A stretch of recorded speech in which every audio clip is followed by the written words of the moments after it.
అరవ శ్రీధర్ విషయంలో ఎందుకని పవన్ కళ్యాణ్ గారు నెమ్మదిగా ఉన్నారు? కమిటీ వేసామన్నారు, కమిటీ నత్తనడకన నడుస్తుందనే విమర్శలు ఉన్నాయి. నిన్న విప్పు పదవికి రాజీనామా చేశారు అరవ శ్రీధర్ గారు అక్కడి నుంచి. అదే same time Polavaram MLA Balaraju గారి విషయంలో కూడా కొంత అక్కడ ఏదో సమ్ ఇష్యూస్ ఉన్నాయి. ఈ అరవ శ్రీధర్ బాగా డ్యామేజ్ అయినటువంటి పరిస్థితి కూడా ఉంది పార్టీకి. ఎందుకని ఆ విషయంలో పవన్ కళ్యాణ్ గారు ఎందుకని స్పీడ్గా డెసిషన్ తీసుకోలేకపోతున్నారు? లేదు డెసిషన్ తీసుకుంటారు. అంటే దానికి ఒక లైన్ ఉంటుంది. ఒక ఎమ్మెల్యే ఒక విప్పుని మనం చేయాలి అంటే దానికి ఒక లైన్ ఉంటుంది. అంతేగాని ఎక్కడ కూడా ఆల్రెడీ ఇమీడియట్లీ కమిటీ వేశారు. ఇంకొకటి ఏంటంటే అతని పర్సనల్ విషయం పార్టీకి సంబంధం లేదు ఫస్ట్ ఆఫ్ ఆల్. కానీ తప్పు తప్పే, ఏ పౌరుడు చేసినా తప్పే. దాంట్లో ఎమ్మెల్యేగా ఉన్న తప్పు చేస్తే ఇంకా తప్పు. కానీ పార్టీకి రుద్దద్దు, పార్టీకి సంబంధించిన విషయం కాదు. దానికి నిర్ణయం తీసుకుంటారు. ఆల్రెడీ బాలరాజు గారు అది మన పోలవరం కానీ మన పిలిచి మాట్లాడారు, దాన్ని సరి చేసుకోమన్నారు. అంటే ఇక్కడ ఏంటంటే ప్రతిదీ కూడా చాలా జాగ్రత్తగా మనం పాటించాలి. అక్కడ తమిళనాడులో విజయ్ సీఎం అయ్యాడు. ఇక్కడ పవన్ కళ్యాణ్ గారితో విజయ్తో పోలుస్తూ ట్రోల్స్ జరిగినాయి బాగా. పవన్ కళ్యాణ్ గారు క్లారిటీ ఇచ్చారు, నేనైతే సీఎం అవ్వాలని చెప్పి రాజకీయాలు చేయట్లేదు, రాష్ట్రం కోసం రాజకీయాలు చేస్తున్నానని చెప్పినారు.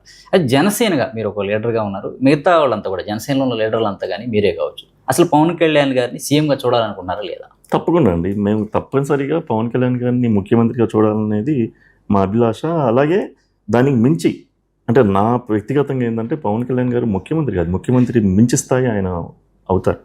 అంటే నా మామూలుగా జన సైనికులు, మా నాయకులు ఏదైతే క్యాడర్ ఉందో తప్పనిసరిగా ఆయన ముఖ్యమంత్రి అవ్వాలనేది వాళ్ళకి చిరకాల వాంఛ, కోరిక.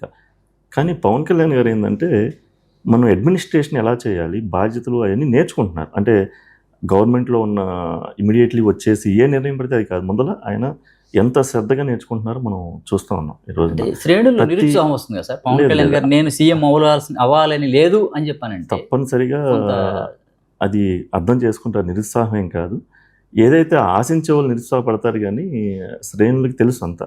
ఈ రోజున పవన్ కళ్యాణ్ గారు ఆయన చేసే ప్రతి అడుగు కూడా రాష్ట్రం కాదు కేంద్రం స్థాయిలో ముఖ్యమంత్రి స్థాయికి మించి ఆయనది. ఎందుకంటే నేను 2017లోనే ఒక ఇంటర్వ్యూలో చెప్పాను, నేను పవన్ కళ్యాణ్ అనే వ్యక్తి రాష్ట్రం కాదు కేంద్రాన్ని శాసించే వ్యక్తి అవుతాడు. అది ఇప్పుడు మనం చూస్తామో ఇంకా ఒక వేరే స్థాయిలో వెళ్తారు ఆయన.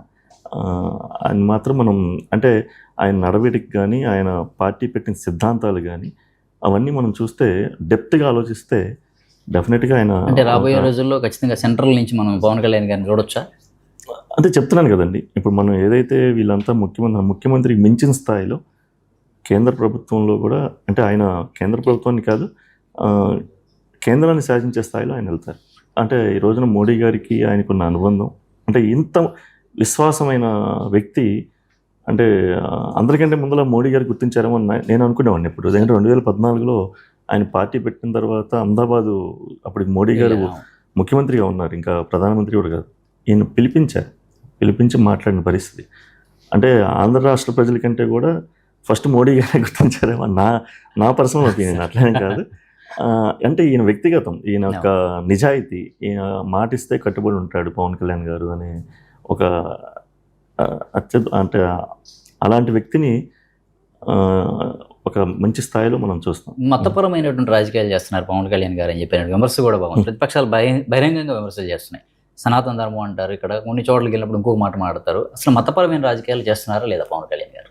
అసలు మతం ఎక్కడుందండి పవన్ కళ్యాణ్ గారికి? అసలు ఎందుకని అట్లా? సనాతన ధర్మం అంటే ఓన్లీ హిందువుదేనా? ప్రతి ఒక్కరికి సనాతన ధర్మం వర్తిస్తుంది కదా.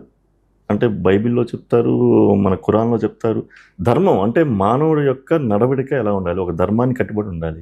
అది సనాతన ధర్మం అనేది దాని యొక్క అర్థం. అంతేగాని సనాతన ధర్మం అంటే హిందూ కాదు, అది అందరికీ వర్తిస్తుంది. సిక్కుకు వర్తిస్తుంది, మార్వాడికి వర్తిస్తుంది, హిందూకి వర్తిస్తుంది, ముస్లింకి వర్తిస్తుంది, క్రిస్టియానిటీకి వర్తిస్తుంది. అంతేగాని సనాతన ధర్మం అంటే హిందూ అని ఎలా అనుకుంటారు? అది అందరూ ఆ ధర్మం పాటించాలి. సనాతన ధర్మం మన భారతదేశం సాంప్రదాయం, మన భారతదేశ దీంట్లో మూలాల్లో సనాతన ధర్మం ఉంది. అది అమెరికా వాళ్ళు గుర్తించారు, ఫ్రెంచ్ వాళ్ళు గుర్తించారు, ఆఫ్రికా వాళ్ళు గుర్తించారు, వీళ్ళంతా గుర్తించిన పరిస్థితి. మనం దాన్ని పాటించాలి. అంటే పరాయి వ్యక్తులకి గౌరవించాలి. అందరు సనాతన ధర్మం యొక్క సిద్ధాంతం ఏంటంటే అన్ని కులాలని గౌరవించాలి, అన్ని మతాలని చేయాలి అనేది ఆ ధర్మం గొప్పదనం. దాన్ని పెట్టి ఈయన హిందుత్వానికి పెట్టేసి ముస్లిం మనిషి కాదు, ముస్లిం వ్యతిరేకం అంటారు, క్రిస్టియన్ వ్యతిరేకం అంటారు. అసలు ఎక్కడన్నా ఉందా? ఆయన ప్రవర్తించే తీరు చూస్తున్నాము. అందరూ అన్ని కులాలని ప్రేమించి, అన్ని మతాలని గౌరవించి, ఆయన పార్టీ పెట్టిన సిద్ధాంతాలే ఉన్నాయి కదా 7 సిద్ధాంతాల్లో.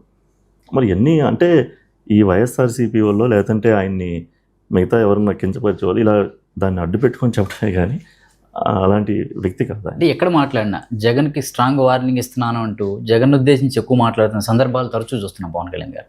అంటే జగన్ నామస్మరణ పవన్ కళ్యాణ్ గారు చేస్తున్నారా, లేదంటే విమర్శనాత్మకమైనటువంటి విమర్శలే చేస్తున్నారా? ఇక్కడ జగన్ లేకపోతే ఇంకోటి కదండి, ఆ ప్రభుత్వం చేసిన అవినీతి, తిరుపతి లడ్డూ కల్తీ విషయంలో అవ్వచ్చు, పోలవరం డ్యాము ఆపడం విషయం అవ్వచ్చు, విశాఖ ఉక్కుని ప్రైవేటీకరణ దిశగా ప్రయాణించడం అవ్వచ్చు, రాజధాని కొల్లబరచడం అవ్వచ్చు, అలాగే రాయలసీమలో నిధులు లేకపోవడం అవ్వచ్చు. అంటే ఇవన్నీ చేసింది వైఎస్ఆర్సీపీ గవర్నమెంట్లో ఉన్న కీలకమైన వాళ్ళు. ఓన్లీ జగన్మోహన్ రెడ్డి అనే కాదు, ఆల్రెడీ విభజన పడ్డ ఆంధ్ర రాష్ట్రం ఎంత దగాబడిపోయిందో మనం చూస్తూ ఉన్నాం. కానీ వీళ్ళు మళ్ళా వైఎస్ఆర్సీపీ అధికారం వచ్చి వాళ్ళు ఎంతసేపు దండుకోవటమే, డబ్బే దండుకోవటం పరమావధిగా, ఈ పని చేస్తే ఏ డబ్బు వస్తుంది, ఆ పని చేస్తే ఏ డబ్బు వస్తుంది, దాని మీదే కానీ పని చేయటమే డెవలప్మెంట్కి మర్చిపోయి చేసిన పరిస్థితిలో అక్కడ జగన్మోహన్ రెడ్డి గారా ఇంకొకలా కాదు, ఆ యొక్క వ్యవస్థ ఆ టైంలో 2019-24 ఉన్న వ్యవస్థను అట్లా తయారైంది. దాన్ని దాంట్లో కీలకంగా ఆయనే కదా ఉంది, జగన్మోహన్ రెడ్డి గారే కదా. మరి తప్పనిసరి పరిస్థితుల్లో ఆ యొక్క విమర్శలు ఎదుర్కోవాలి ఆయన. ఇవాళ మీ పార్టీ సభ్యత్వం 20 లక్షల వరకు చేరుకునే పరిస్థితి అయితే ఉంది. ఈ పార్టీ సభ్యత్వం చేయించడంలో కష్టపడ్డ వాళ్ళు చాలా మంది ఉన్నారు మీ సాధకులు. రేపు నూతన కమిటీలు అయితే ఏర్పాటు చేస్తామని చెప్పని చెప్తున్నారు. ఇందులో ఎక్కువ కష్టపడ్డ వాళ్ళకి ప్రయారిటీ ఉంటుందా, ఎలా ఉంటుంది, ప్రయారిటీ ఎలా తీసుకుంటారు వాళ్ళకి నూతన కమిటీలో? ఇవాళ నిన్న మీటింగ్లో కూడా చెప్పారు, ఇక్కడ ఇందులో సాధకు ప్రదాతలు అంటే చేయించేవాళ్ళు, వెనకుండి వాళ్ళంతా చేయించేవాళ్ళు ప్రదాతలు. అలాగే సాధకులు ఈ రోజున చాలా బాగా చేశారు, దాదాపు 20,000 మంది సాధకులు పనిచేశారు.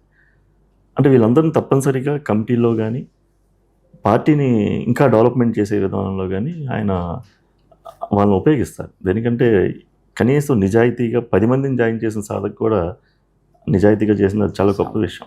10 మందిని మార్చగలిగారు. అంటే 1000 లక్షలో చేయడం ఇది కాదు, అంటే చేయాలి తప్పనిసరిగా, కానీ వాళ్ళు కూడా ఇంపార్టెంటే. ఇక్కడ ఇంతమంది చేశారు ఇంతమంది ఇదని కాదు, ప్రతి ఒక్కళ్ళు ఇంపార్టెంటే. కష్టపడే ప్రతి కార్యకర్త, ప్రతి సాధకులు కూడా 20,000 మంది కార్యకర్తల బలం. అలాగే 20 లక్షల పైచిలుకులు క్రియాశీలక కార్యకర్తలు, 20 లక్షల పైచిలుకు క్రియాశీలక కార్యకర్తలని 20,000 మంది జాయిన్ చేయడం అంటే గొప్ప విషయం. అంటే వీళ్ళు ఎక్కడ ఏ రూపాయి ఆశించకుండా చక్కగా గ్రౌండ్ లెవెల్లో పనిచేసిన తప్పనిసరిగా వీళ్ళందరికీ కమిటీల్లో కానీ పార్టీని బలోపేతం చేసే దాంట్లో కూడా చాలా కీలకంగా వాళ్ళని ఉంచుతారు.